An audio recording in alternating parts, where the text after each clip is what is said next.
Did someone make out when they were 19 years old? Did they make out drunk in Cancun on a spring break while their college boyfriend was back at college? Is that a chronic cheater?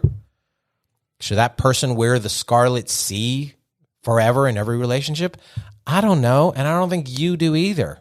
So people will be like, yeah, but, oh, well, that's different. Well, then you can't make this blanket statement, once this, always that.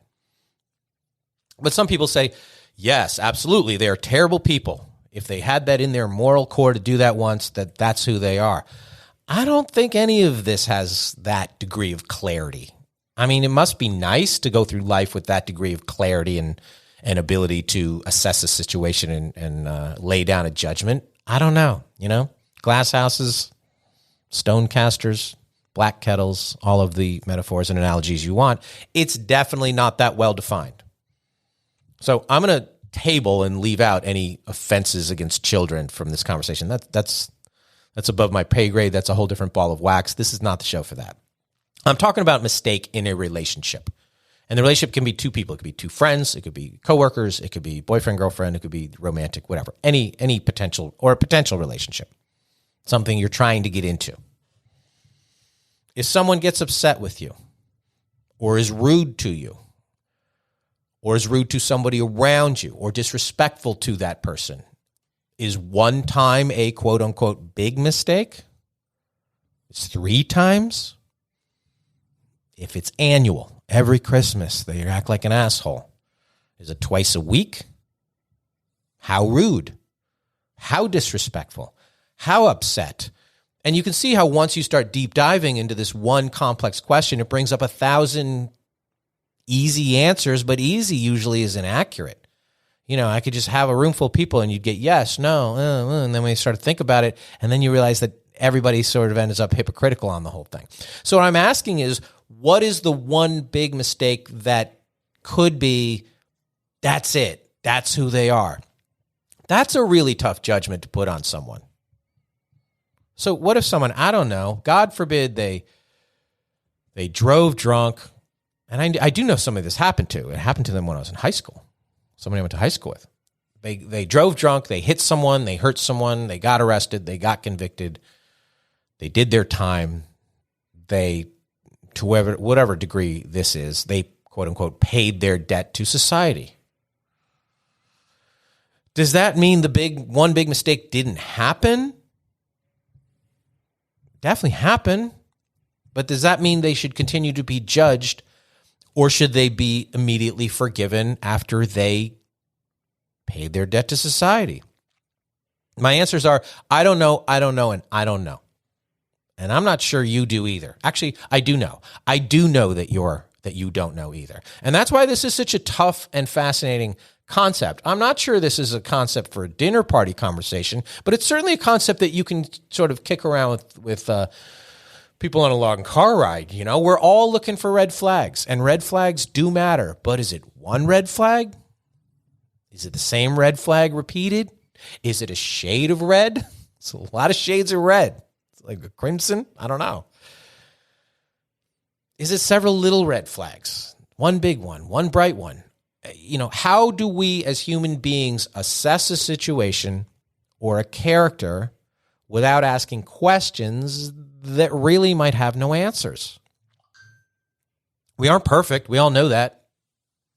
But what is our tolerance for imperfect? And does that tolerance or perspective change with time and circumstance? Your girlfriend got drunk and made a fool of herself last weekend. Is that the first time? Is that the only time? Does it happen every time? If the answers are yes, is that the only thing she does that's wrong? And then you got to ask, well, how drunk? How big a fool? Playing judge and jury on any of this is hard, but playing prosecutor is even harder. What is the crime? Is it a crime? What is punishment? Should there be punishment? And it's little things, big things, huge things. It's everything. It's so tough when you're involving emotions when it comes to being in a relationship or a potential relationship, it's so tough when there's no easy answers, because we want easy answers. We want, this is the person for me, they're a good person, we're going to be together, we're going to have beautiful children, the end. But we don't get that. And that's life, I guess. And that's love, I guess. And I don't guess, it is. My personal biggest character flaw, and again, that is subjective. I think if you ask 10 people, you're going to get 10 answers on my personal biggest character flaw. But if somebody asked me, like, what's your biggest character flaw?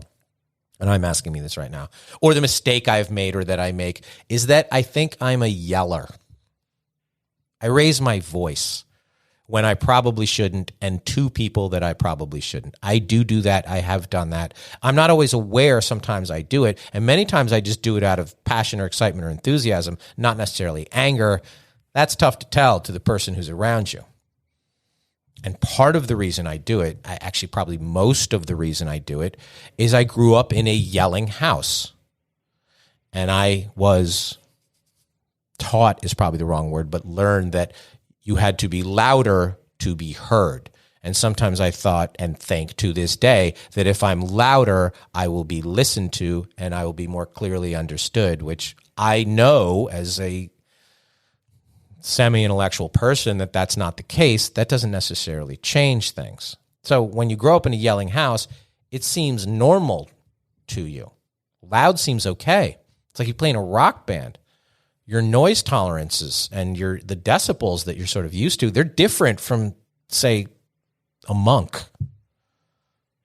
You can see that, right? But yelling, as it should, it seems antagonistic to other people. It borders on violent. It really is a bad thing to be on the receiving end of, or even to be around. It's just not pleasant. Nobody wants to be yelled at, and almost nobody should be yelled at. Not a customer service rep, which I probably have done. Not a flight attendant, which I have never done. I have never yelled at a flight attendant. They're angels. Not a coworker. Shouldn't be yelled at. I've definitely yelled at a coworker.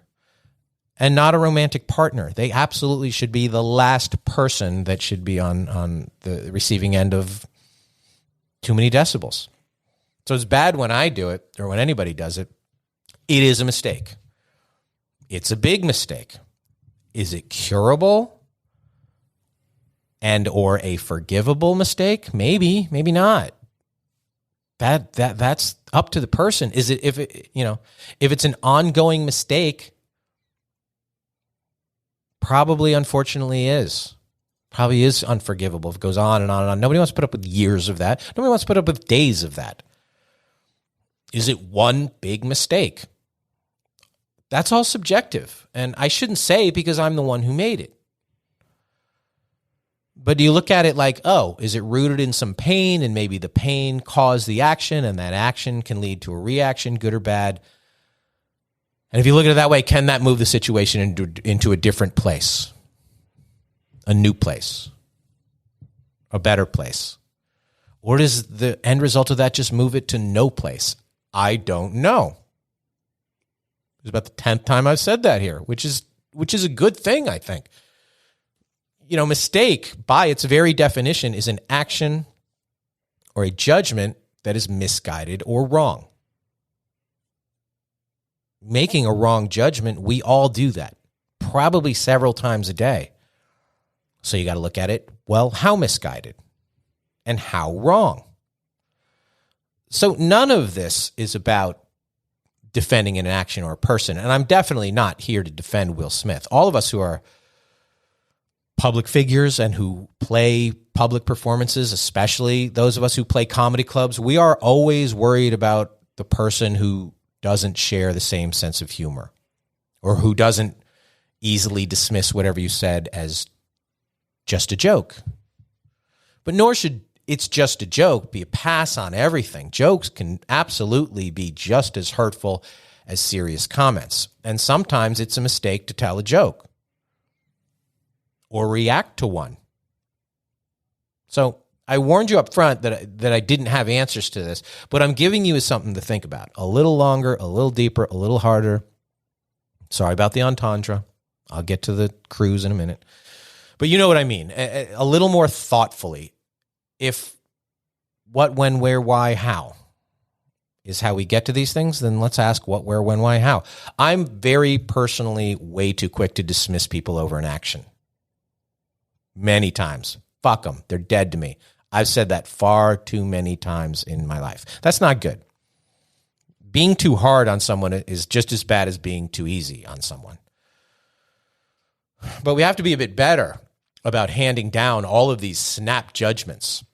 And we are in a snap judgment culture, especially on social media. I think this, I feel this, this is this. And we got to get to the root. We got to dig a bit, and that's kind of what I'm doing here. You might not always find the answers, but you might get the clues that get you a little bit closer to them. So we want to get a little bit closer to you guys. So as I said at the top, and I'm going to say it again, shoot us an email, greatlovedebate@gmail.com, to talk about this. What do you consider to be one big mistake? Is there one big mistake that you have had been on the receiving end of, or that you have committed that you're like, let's take another look at this, or this is absolutely the way we should see this? I want to hear on all of that. Shoot us your worst dates and first dates. Go to our live tour schedule. Go to greatlovedebate.com. We have an upcoming show at Hyenas Comedy Club. Comedy Club. Better be careful. And I told a joke in Dallas to some guy a couple years ago. He said that the only thing he looked for was he wanted to date a woman who walked equally with the Lord as he did. And I said, I'll bet you $1,000 I can find porn on your phone right now. And he was so mad.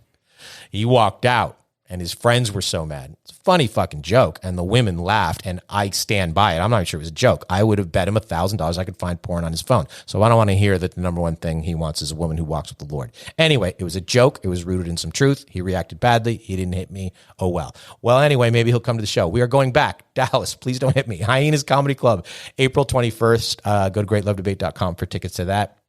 And as I mentioned at the top, travel fun with a capital F-U-N, with a group of solo travelers, and experience a once-in-a-lifetime cruise with Sir Richard Branson and his whole crew. It's his birthday. On board Virgin Voyages. It's far from your traditional cruise. It's adults only by design. Sorry, kids.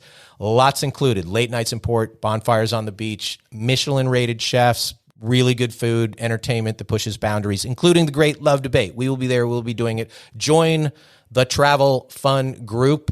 Shelby Frenette, she was on this podcast about 3 weeks ago. She puts this whole thing together. She is the cruise director. July 17th, 2022, 5 nights to Mexico, the private Bimini Beach Club. All ages, meaning all ages that are adults, are welcome, but you must be fun to come. We don't want unfun people on this boat. Go to travelfun.biz, B-I-Z, travelfun.biz, or you can call or text 833-TRVLFUN, which is sort of a shortened version of Travel Fun. Text or call 833-TRVLFUN. Tell them the GLD sent you. Please give us a 5-star review if you're lazy, or if you're not lazy, write out a little bit of a review on Apple, Spotify, all the interwebs. It really means a lot to us and in the podcasting ecosystem, because as always at the Great Love Debate, we never stop making love. See you next time.